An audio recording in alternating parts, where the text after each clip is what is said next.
Takes just a minute. Is it gonna hurt? No. It was painless last time. We're celebrities now. Right. Thousands of people tuning in. Okay, we're all set. Excellent. All right, I'm going to call the meeting to order then, which I don't think we need a motion or anything. We just call it to order, correct? Right. Yeah. I'm learning the Roberts stuff as we go along here. Okay, so let's figure out who is here as far as attendees.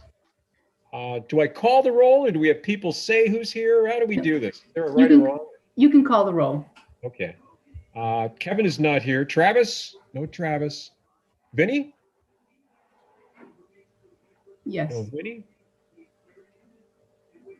Liam is here, correct? Yes, sir. Hello. And Andy is unofficially here. Andy, Yes. who's our new first alternate, who has not been confirmed yet. Mhm. But glad to see him here. Yeah, absolutely. So I think we do not have a quorum then, do we? But that's okay, because we can consider it a workshop since there are only presentations that are being made by Steve and Todd. So we can still hold that meeting under a workshop. Oh, that's okay. That makes sense. Now, normally we need what, 4 as a quorum? Yes, And we can call the first alternate can step in. correct. Okay, all right, that sounds good. So since we're just doing a workshop, do we need to go through the other things like approving the minutes and all that stuff or not? No, because we can't vote on them, right? Oh, so we're going to move things. I'll tell you, under this new Mike Slavin leadership, things are moving along. I must admit.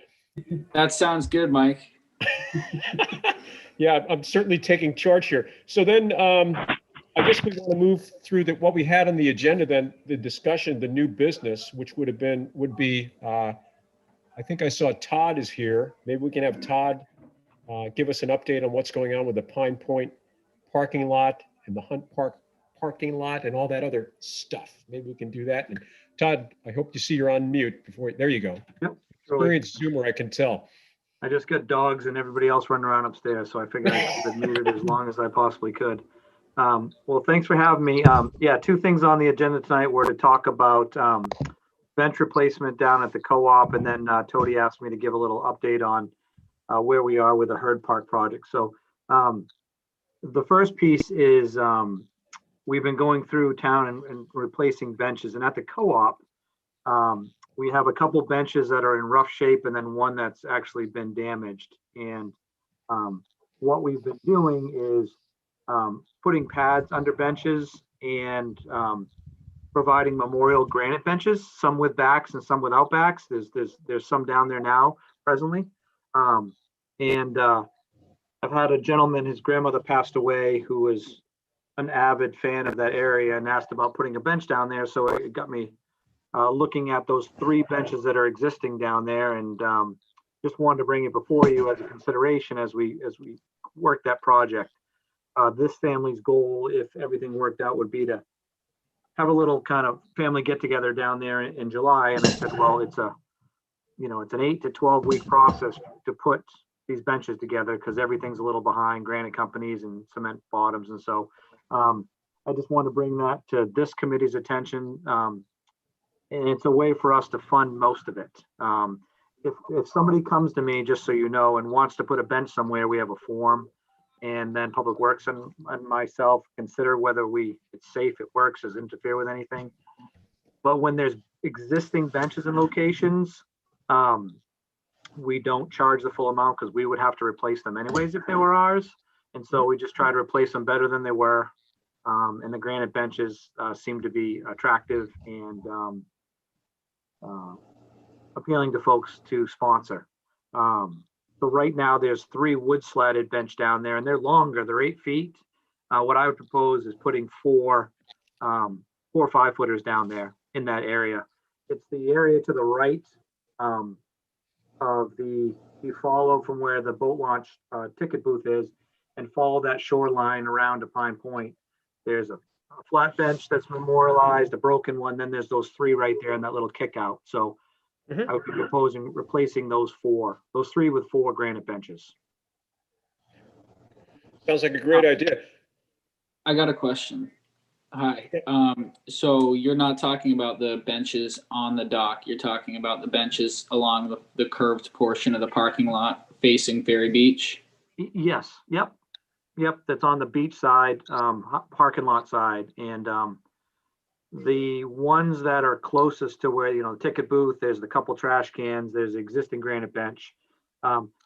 If we put any more in there, we can only replace what's there just because of permitting. We can make those replacements under the covenant of maintenance. So I would propose that one that's broken, it was a back bench, but if we replace that one, I would replace that one with a flat bench. Just makes it easier for people to see when they're sitting in their cars, and just a little more. But the ones that are on that bump out, I would replace with backs, just because it's a lounging area and the view is further away, so you're not blocking anybody's park in or any views or somebody walking by. So Todd, I like how you're considering the back in the view. I appreciate that. yeah, and if That's you a guys, good idea. any other suggestions, let me know. So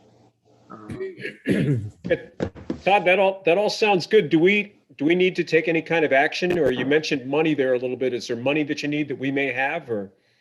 no, sorry, I just somehow got bumped out of, where am I here? Where'd we go? There we are. No, we're good. Like I said, usually the person covers most of it. And so I'm going to work with this initial family to see. And I usually don't try to start these projects till at least get one commitment. And what we did at Ferry is it saved us a couple $1,000s. I ordered them all at once, the pads, the benches, and we kind of did a little revolving fund where it took the summer, but they all got engraved and purchased. And so once people see them, and one's engraved, then they'll start going and we'll get them all covered. So we'll do the whole project at once, between Public Works and the granite company. So No, it sounds good. okay. So if there's any other questions of that, I'll move on to kind of Herd Park. Sure. Go ahead.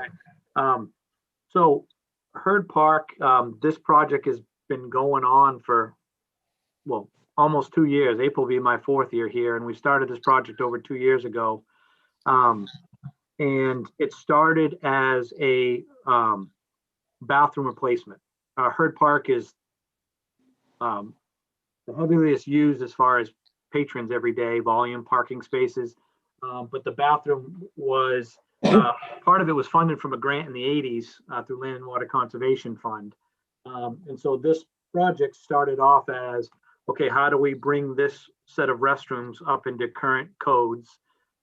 If you know there's 2 multi-stall style bathrooms and then 2 females and no storage, and then concession stand in the front. And so it started with looking at that project. And then once we started having, I think we had 5 or 6 public meetings over the year, some down in that area at the fire station, some at town hall. The project kind of evolved with, once we got some concerns for citizens. So it turned into looking at, okay, a primary was renovating the restrooms, and that kind of was looked at it as, yes, we want multi-stall restrooms, male and female, but we'd also like to get some single stall, general neutral restrooms that have changing areas in them. Just because if I'm with my daughter, she's older now, but there's nothing worse lugging her into a beach bathroom with, bathing suits aren't the easiest things in the whole world. And so it's nice to have those for families, and a lot of places just call them family rooms, and look at that. The challenge with the renovation to the bathhouse is that because probably 7 square feet of it sit in the frontal dunes, we have a certain volume of money we can spend on that renovations without twisting the location of that. So it turned into what we could do there, how much. And then as we had these public meetings, it turned into, well, the traffic is a nightmare. Pedestrian safety is a nightmare. The parking lot floods. We haven't paved it in decades. So it turned into, we're going to do one of those things. It makes sense to look at them all. And so we went through that progression, and got feedback.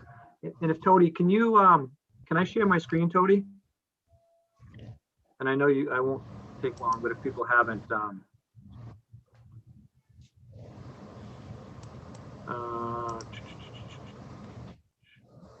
I'm trying to, I got too many tabs open here. Let's see.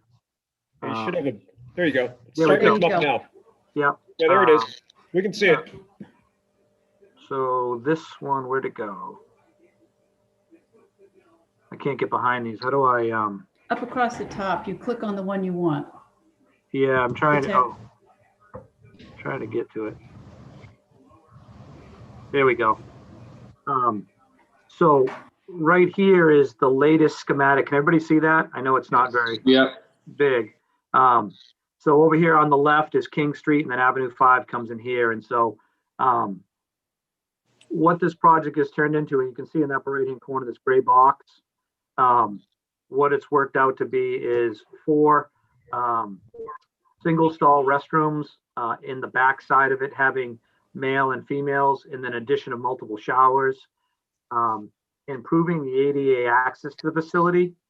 They are making some, I don't know if you guys have heard of Easy Dock, but there's a couple different companies now that are making modular dock systems that are finger jointed, that come in 6 or 12 inches high. And a lot of people are now using those for ADA access down to the beach because they float. So we're considering how we build some of that into them. They're kind of cool. And then you can see up here in front of that dotted line is the frontal dune. So that corner there is what's in the frontal dune requiring, well, limiting spending on that piece. And then you can see parking lot pavement redesign. There's some picnic tables up front. The gray pad here, and where my kind of cursor is here at the bottom, that's a pad set up if we decided to go food truck way.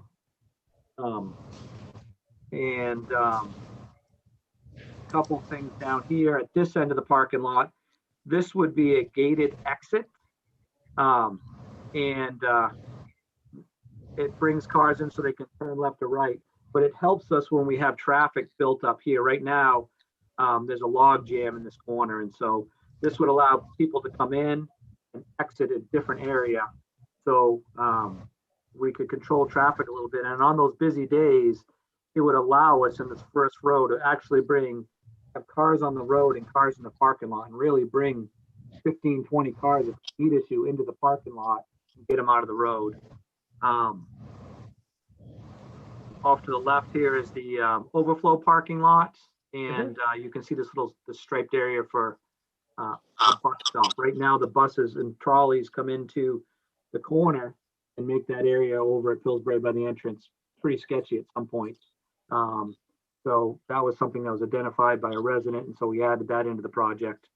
So the plan is to bring this project forward before council, or excuse me, to the town manager through the budget process.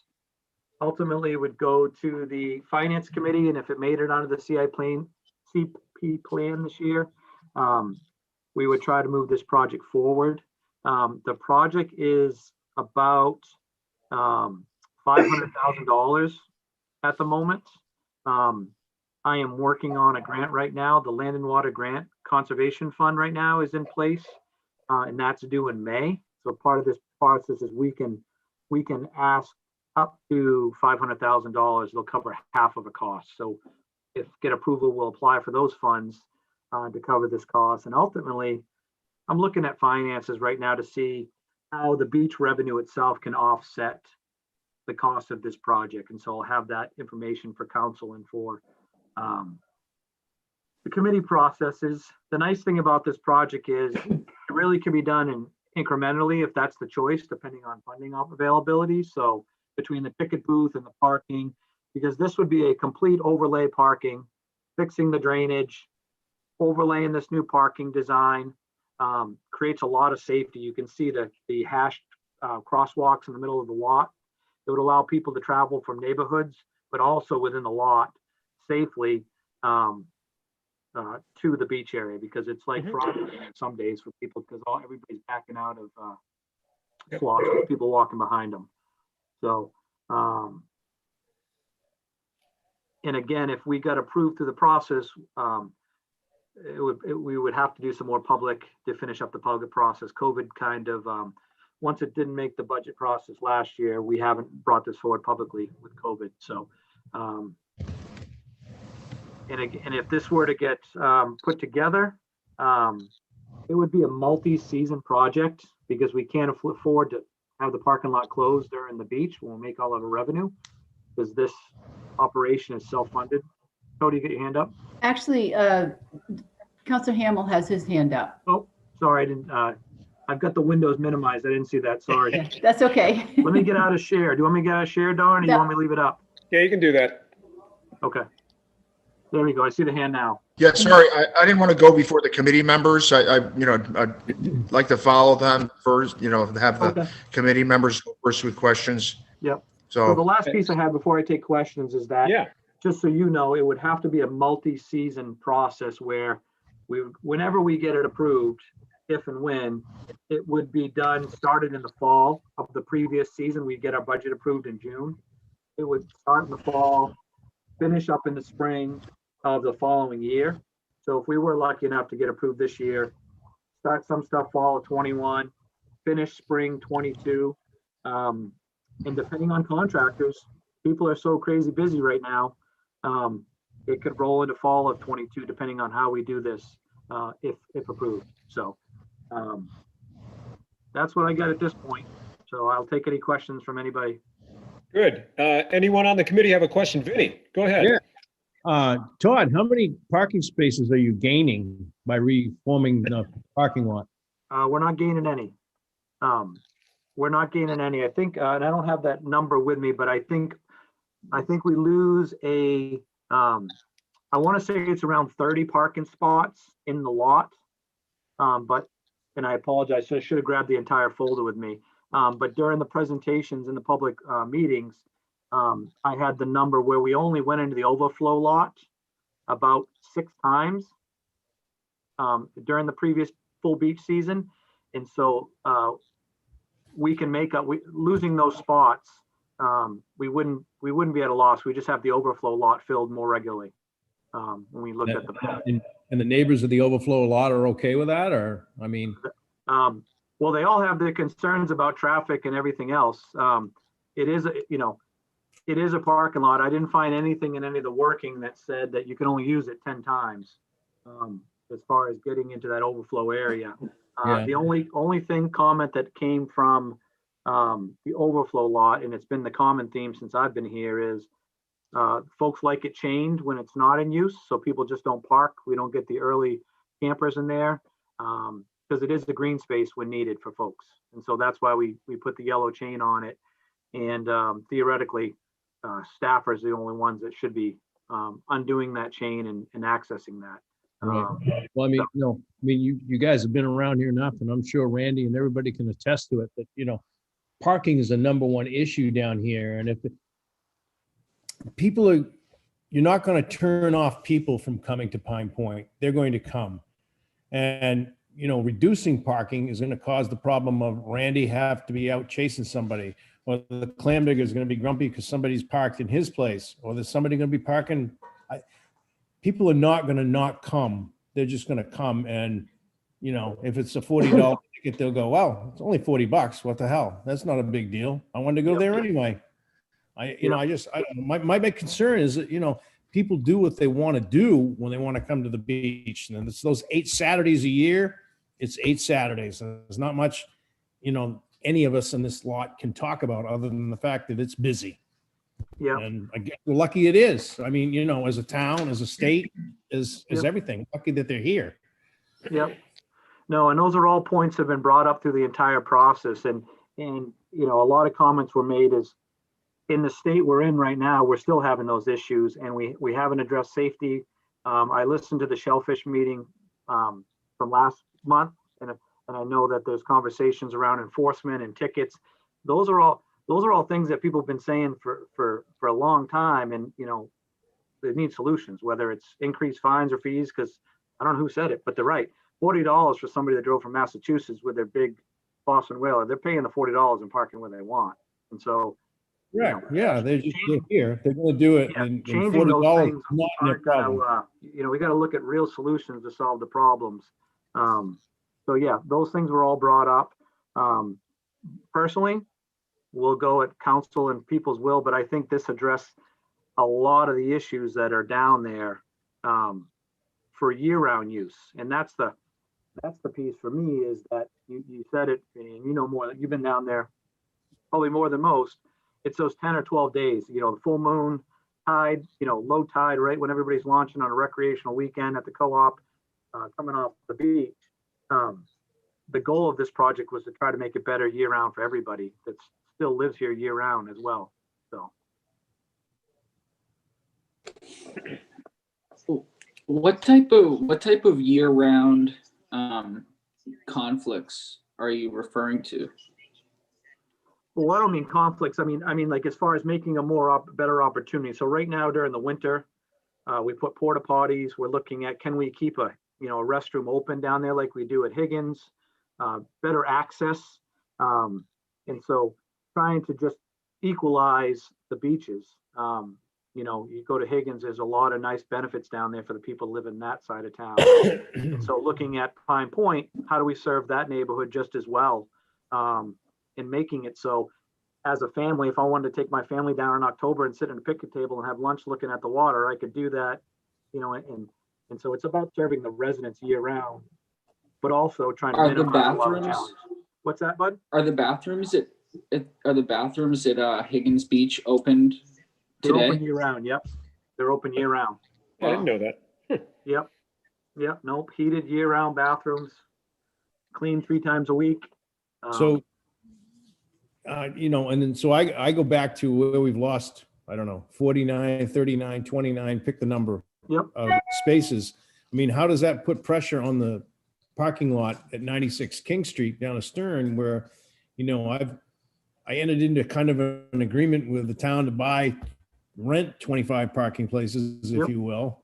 And then now they're putting more pressure on the 29 parking places. I mean, it's kind of a double-edged whammy for me and Yep. and for the lobsterman and for the clam digger. I mean, we definitely got a lot going on down there, and that's a hopping parking lot that they quite frankly park at to avoid whatever the fee is at Herd Park. It doesn't matter whether it's $10, $20, or Yep. it's just they want to avoid the fee. And again, it's those people that will drive here and probably would pay the fine too if they had to. I don't know how you address all that, Todd. That's Yeah. right. Yeah, no, and I completely understand. And when this whole project started, and I don't want to belittle, if this, this piece, and I'd be happy to talk more and once we get going, if this gets traction again, is that when I was asked to kind of look at the co-op, when we got into, striping the lot and that sort of stuff at the beginning of it, I had multiple phases in that project where, do we put a meter? Are the white parking spots around the outside, is that for beach sticker only? Is there a vetting parking for the restaurant at the time? Do we put a ticket booth up at the head of the lot? So when you come into the commercial lot or you come into the restroom, have a ticket booth there so somebody could validate parking if they were coming to your place or if they were going to park, or hey, don't park in the red. That's where commercial diggers park. And if you're a lobsterman, make sure you dump your barrels, all those things. And so those things have been discussed. And so I think, yeah, there's going to be cause and effect, and strategies have to be readdressed to do all those, because even now at base level, we have those. And so I think those need to be, and I've had, multiple conversations with Steve, and it comes down to manpower and resources, regardless of what we do. If this happens or not, that problem is still there and needs to be addressed. So. Right. Well, the problem is there, and as COVID has exacerbated it, it's exploded it because, Oh, yeah. Everybody just wants out of the house all the time. So, if you get 35 degrees, all of a sudden the parking lot's full down there and nobody's really doing anything. They're just all walking, and you can't blame them. They want out of the house. They need Yep. the air. We've all had enough. I just don't know where that's going to go down the road. I mean, as we're going to have an explosive summer because there's a percentage of us that have been stuck, and Yep. it just keeps going on, and then we're going to go out because outside's nice. Yep. We've proven that. So Yep. Absolutely. Nope. All real time stuff. Absolutely. and then the overflow, to me, I don't know. That seems to be, if you're going to have the parking lot dump out of Herd Park on King Street and the overflow on King Street, it seems like you're putting twice as many cars on King Street all of a sudden. I understand the buses maybe were a problem, but now we put 2 times as many cars coming out of opposite streets to the parking lot onto King Street at the same time, instead of Yeah. having one and dump out on Pillsbury Shores or any of that area, or one's on King Street. It just seems like, you just doubled what you're putting onto King Street all of a sudden. Well, Yeah. that's why we had the engineers look at that traffic study, and the challenge there is the four-way. When they looked at it, you were either having cars back up on Pillsbury trying to come in the lot and blocking that, and then they were getting into the four-way. And so the idea was to try to find a different way to get them to exit, so it's not coming out of the same. So, and the reason why they put it on that where it is, because when we usually have on busy days 2 or 3 people working down there, somebody can manage the overflow lot and kind of handle that, that area at the same time. Yeah. So we're trying to figure out how to maximize staff when we have the minimum amount of staff. And then, like you said, on those 8, 12 days, how do we do it? The thing down there is it's going to slow everybody down, which in my mind is a positive, because, every meeting, there was at least 1 or 2 people that yelled about somebody running through the stop sign, or, almost getting hit by a car because they were zipping out of there. And so, I think we're trying to figure out. If you've driven down that road for a bazillion years, that new stop sign is a Oh, yeah, wake no, up. yep. Day Yeah, one, no, I but- went right through it. It didn't even register. Yeah, I yeah, can no, tell you that. yeah, but it was more like I'm at the stop sign and they're giddy up, and the next thing you know, somebody's crossing out of someone's yard, or, so it's like, how do we improve traffic and try to slow it down and put in the direction? So, we went through about 4 or 5 different variations during those public sessions. And there's no perfect answer down there because it is so congested. So, Yeah. Well, that's a blessing and a curse. yes, sir. Yeah, yeah. It's good when you're collecting money and paying for something, but when it's not, your neighborhood stuff. So I understand all sides of it. Yeah. Liam, Vinny, any other questions? I think Actually, Travis joined us too. we did. Yeah, Oh, Travis okay. is on, yeah, just so you know. You might want to, kind of like we're leading into the Pine Point parking Sure. thing, so that You might want me be, to answer Is Don's question for me, or is it in general, Don? that's a good, yep. I still see the And hand. then I had a couple questions, if the committee members are done asking. Oh, no, go But ahead. I did want to, thank you, thanks. I wanted to, I echo the concerns that Vinny raised there about reducing parking spaces. And I know this, I know you've been very patient and persistent with this project. It's been cycling for quite some time. But I am kind of wondering why we would consider reducing the number of spaces a goal, and all the additional issues it seems to be causing. So, but I think you've tried to answer that, but I expect that will be a concern, as things move forward. I did have a general question about, has the scope of the project changed since the last time we've seen it, or since you were doing your neighborhood meetings? No, the only thing that's changed is I got when I spoke at the last public meeting, there was a concern about there was a sight line. So where that exit was, it used to be in the back. If you're looking at the overflow lot, it was in the 11 o'clock corner, if you will. And that exit was right there. And so it was brought up for concerns about moving it closer to the bus drop off, so you had a better sight line. And so that's shimmied over a little bit. And the only other thing that changed is I asked ARC for an updated quote. And that's why the prices jumped up, because we were getting I want to say it was quoted at like $125 the building a square foot, and the building hopped up to 190 estimated right now. And so just trying to get Okay. updated numbers. So that piece. But to answer your question, Don, on the Okay. parking piece, the So, main reason why we didn't want to reduce parking in it, but to get sidewalks through the parking lot and an additional exit to make the traffic work, you're going to lose some spots to make those two things happen. And that was inevitable. yeah, So,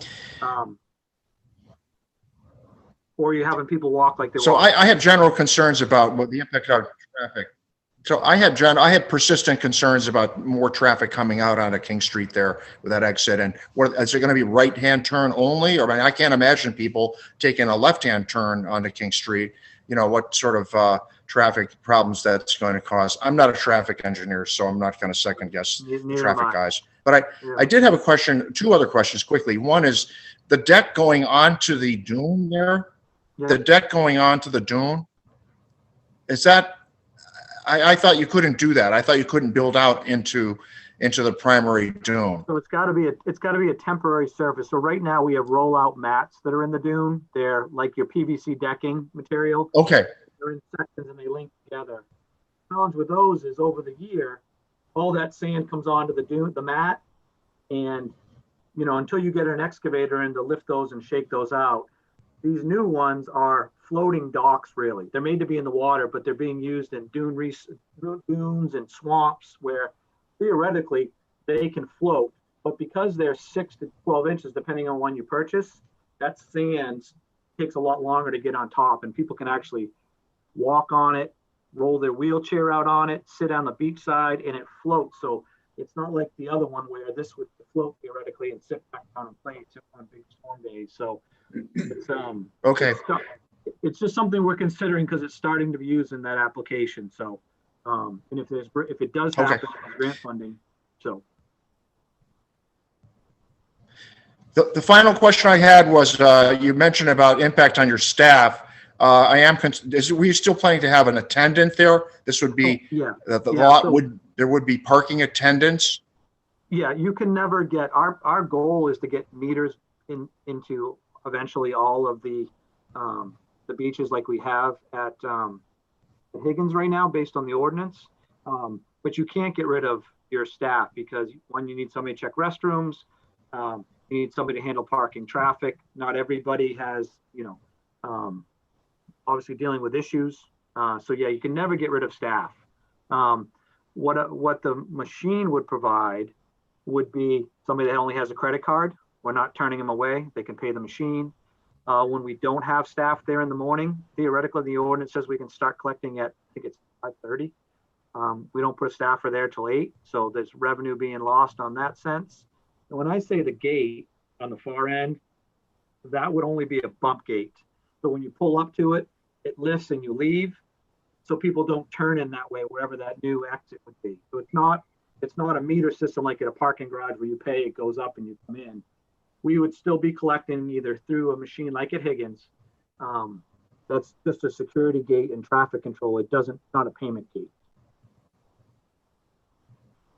Yeah, okay. I hear what you're saying. I just have persistent questions about that. I don't see how, maintaining attendance really makes it more efficient, but we can discuss that later. But I appreciate your answering my questions. Thank you. What, I don't understand the question. So I can be prepared for it. Maintaining attendance? I don't understand your question, Don. I don't know why we just don't automate it, and have meters there and don't use attendants for parking, period. Well, so you would have to do one or two things. And I'm sorry for my connection. Yeah, I'm no, in a it's all good. remote. That's all good. Nope. So you have to do one or two things in talking with the companies directly. You would either have to have law enforcement there all the time validating your spots. The chance of losing revenue is huge because people that miss park or take up 2 spots or kitty corner. And as you all know, this beach anyways is 30 minutes probably on a good day from most Parks and Rec staff. So you have to have some sort of staff there to just functionally operate all those challenges when you have 300 plus cars in a lot. It's just a matter of, just think about the co-op when you don't have if you didn't have an attendant down there launching boats, what would that 40 car spot look like? So, Well, it seems like, Todd, if I may say, I'm down at the co-op quite a bit, and I haven't had much reason to be very confident in the parking attendants' ability to hold down the fort, if you will, down there. I would agree this summer. But I thought the summer before was really good. This summer was a lot of issues. Yes, I mean, this summer certainly was, a little bit worse, and there's a whole slew of reasons or factors that you could cite for that. But it definitely, in my humble opinion, it seems like the previous years were only marginally better Sure. at best. Yep. Yeah, and the only, just if I think Steve's going to talk on that stuff later. It comes down to where do we want to allocate resources? And that's really the ultimate only answer, Liam, is, a lot of challenges down there, as is our tidal. When's that tide? When are people going to get out?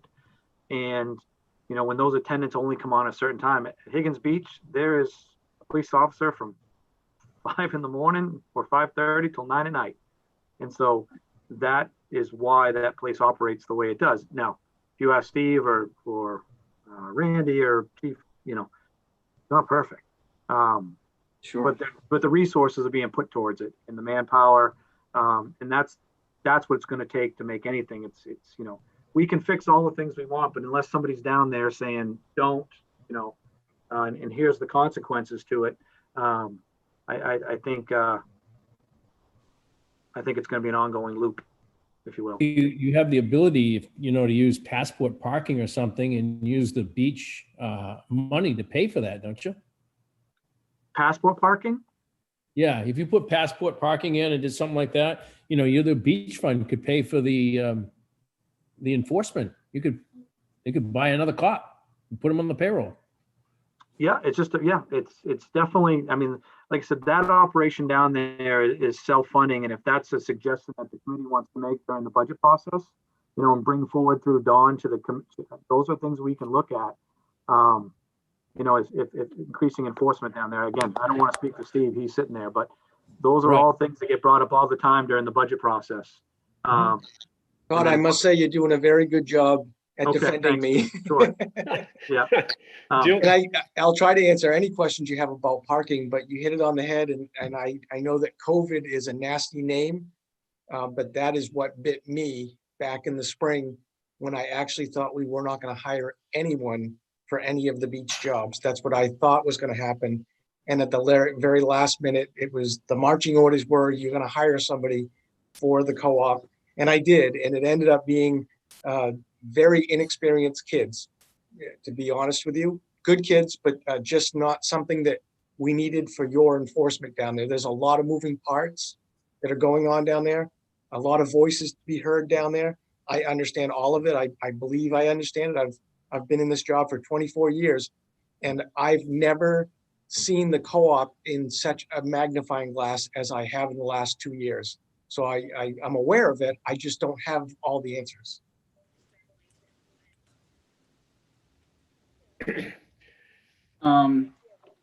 So Steve, do you have anything, you were on the agenda for an update. Do you have anything else that you want to add as part of the update? Because I think we also have some thoughts about this whole parking thing in general.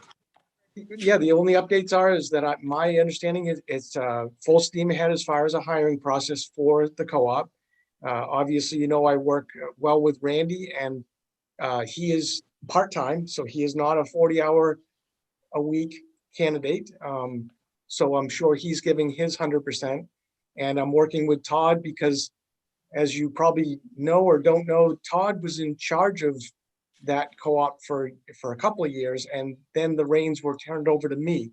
So we're really working together as best we can to give enforcement so that it's a little bit smoother than it has been for you folks. Okay.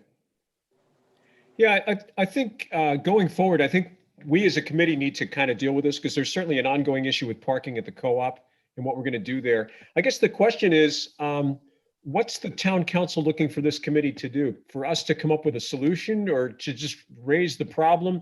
Todd, it sounds like you guys have already done some research on options for parking at the co-op. I think we all agree we need to do something. Yeah. Question of how we should proceed. And Don's on here, so I think he can speak for the council. For myself and any of the committees that I work with on a regular basis, for me, I appreciate when they identify problems and we work through trying to come up with solutions, because they're the ones living, breathing it, and seeing what happens. Now, ultimately, not all my committees like our answers because there's cause and effect to everything we do, and the co-op, unfortunately, is probably the biggest microcosm, probably one of our best resources in town, both professionally and recreationally, but it's probably the hardest one to manage because like you said, We've got the restaurant with some potential least, challenges down there about where they park. We've got commercial trailers for glamours. We've got the dirt lot. We've got boat trailers. We've got recreational stuff. I mean, and it's all within, what, 2 acres? That's right. It's pound for pound, it's the heavyweight in town. And so Yeah. my hope would be that, this committee, Shellfish Committee, brings working solutions that we can consider during the budget process. The time is now, though. The time is now because we work it, we can vet it if things need to be changed.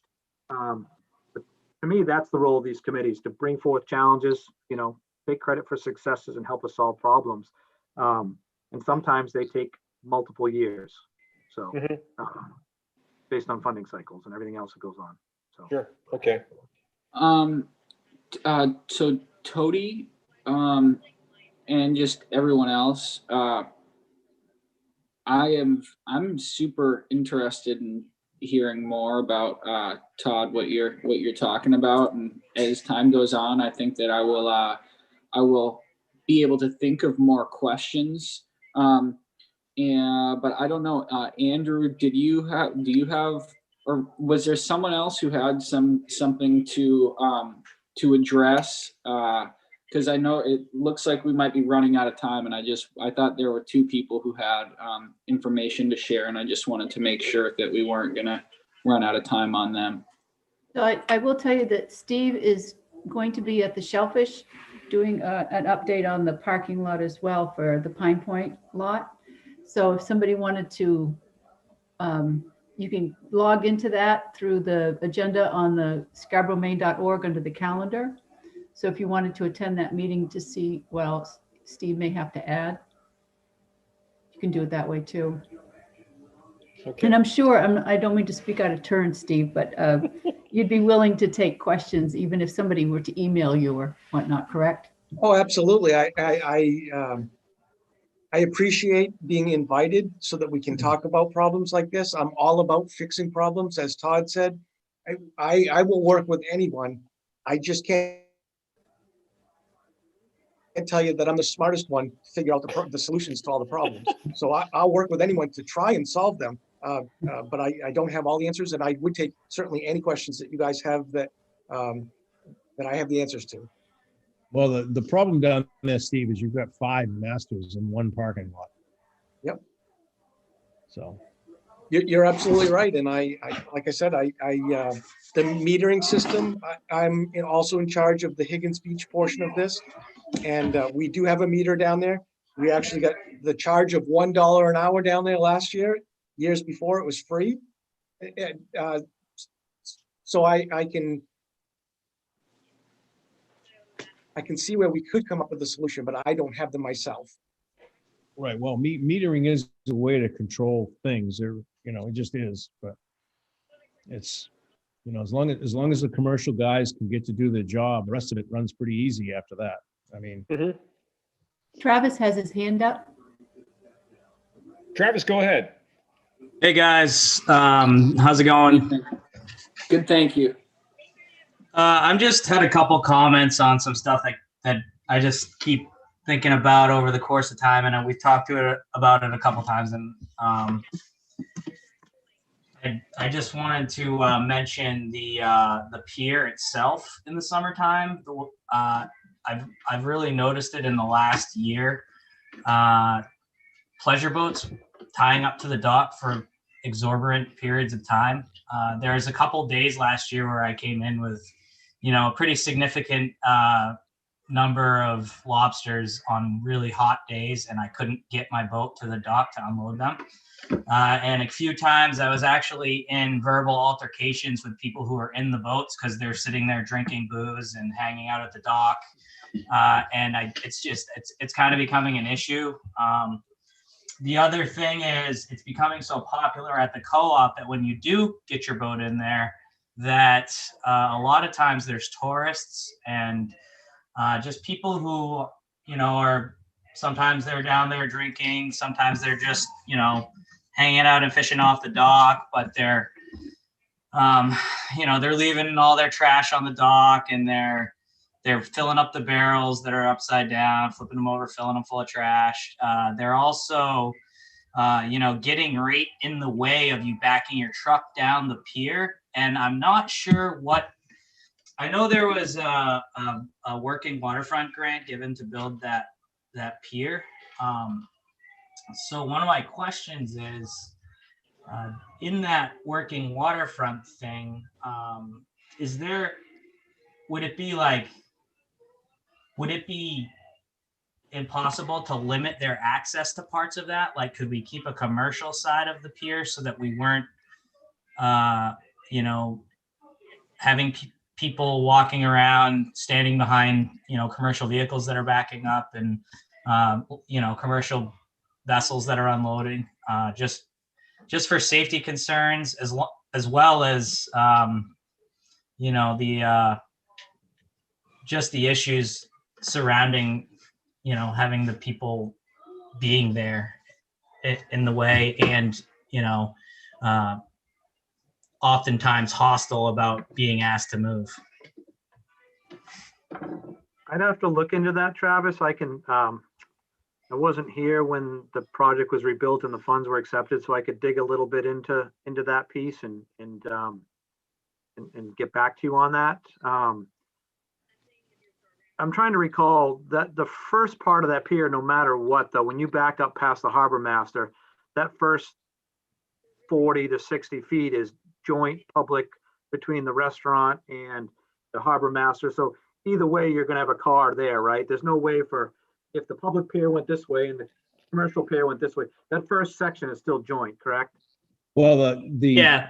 the land between the harbor shack and Stern Yeah, is ours, but there's a right of way across it to the pier. it's the restaurants. It's yours meaning ours, yours as in, Correct, yeah. Okay. And also the first launching pad on the other side of Stern that goes all the way to the boat ramp. That's technically Stern's property with access given to everybody. That's the way the lease, there's an ease there. The other thing is that, Susan and I made a little study on working waterfront.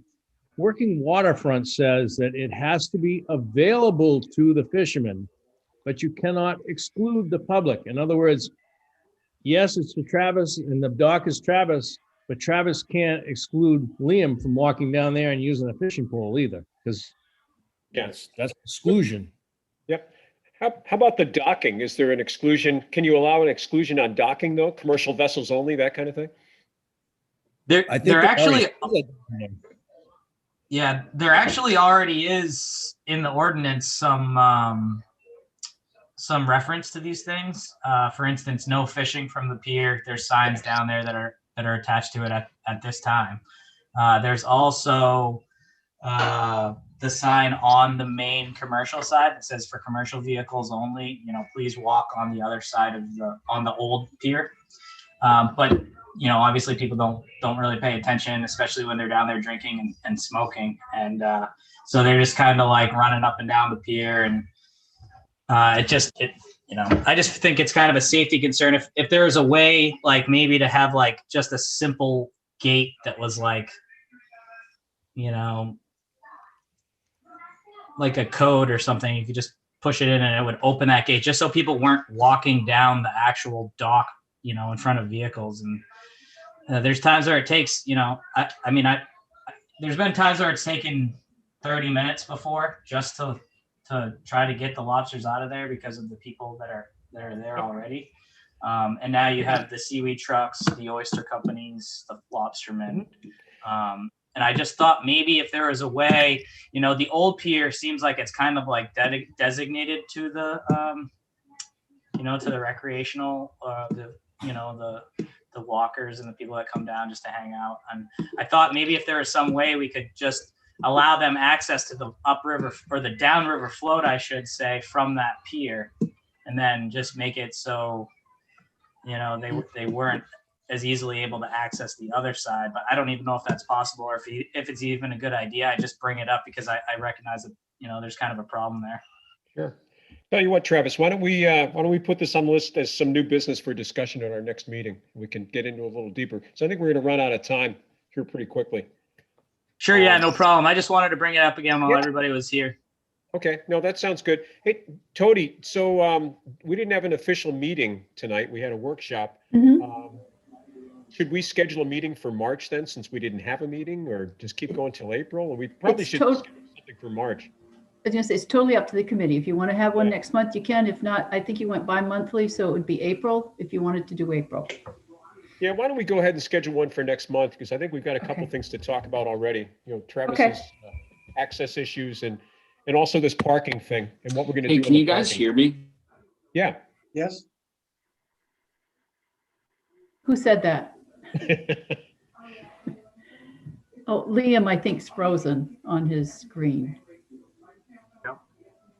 Yeah. So if you want, I can, it would be March 9th, Yeah, correct? why don't we, yeah, let's go ahead and do that. Okay, and do you want that to be the only item on the agenda? Discussing of commercial access, let's put parking problem discussion as an item also. Okay. We can do that. And also Andy will be an official member then, so we'll put him through the initiation process, which could take a bit. True, true. Okay, Give them the pledge pin. Well, we don't want to share the details yet. We have to have some secrets. okay. So again, if you want to listen in on the Shellfish, you can go to the calendar, click on their agenda, and the link to their meeting is there. Okay, But if you're going to discuss it next month, that'll be fine too. good. Could I suggest adding one more thing, just because it's something we hadn't talked about for a while, and Sure. we were talking about it. The coastal water and harbor like fund we had that Vinny's actual rent goes into. Mhm. That was supposed to go towards maintenance and improvement of the working waterfront as we moved forward. And we did set that up, and we also had originally like a crane fund or some sort of fund that came with the pier itself.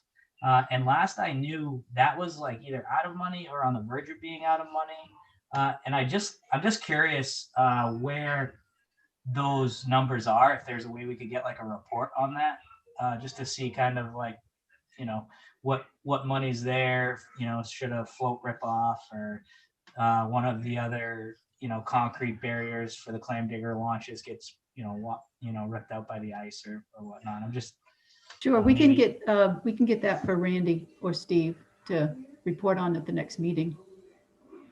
yeah, I'm just curious where we were at with that, because I know we were talking about it a lot before COVID, and Just a Okay. quick glance, I believe I saw that fund this morning for its crane maintenance is one of them, Mhm. which I think is different than the pier itself, but crane maintenance, I believe I'm over on budget. I signed up for a biannual maintenance cleaning so that they could come and look at it. And that plus some of the repairs that have been done over the year, I am over on that. But as far as the pier itself, I think there's a different fund in there for the pier. I believe you're right. There is a peer reserve fund that Yes. certain things go to. I don't know what the number is. But crane maintenance, I believe, is over. yeah, that's what I was kind of curious about, like how that was separated, because it kind of makes more sense, it seems like, to have them as one. But I mean, I don't. I guess it's six of one, half of the other. Yeah. Well, we'll make sure we have the information for the next meeting. Yes. Good. Okay, Thank you. All right, we didn't really meet, so we can't make a motion to adjourn. I guess we're just kind of done. okay. Thank you, folks, for having me. Appreciate it. We'll see you at the next meeting, Steve and Okay. Randy and Travis. Very good. Yeah. Thanks, Okay. everybody.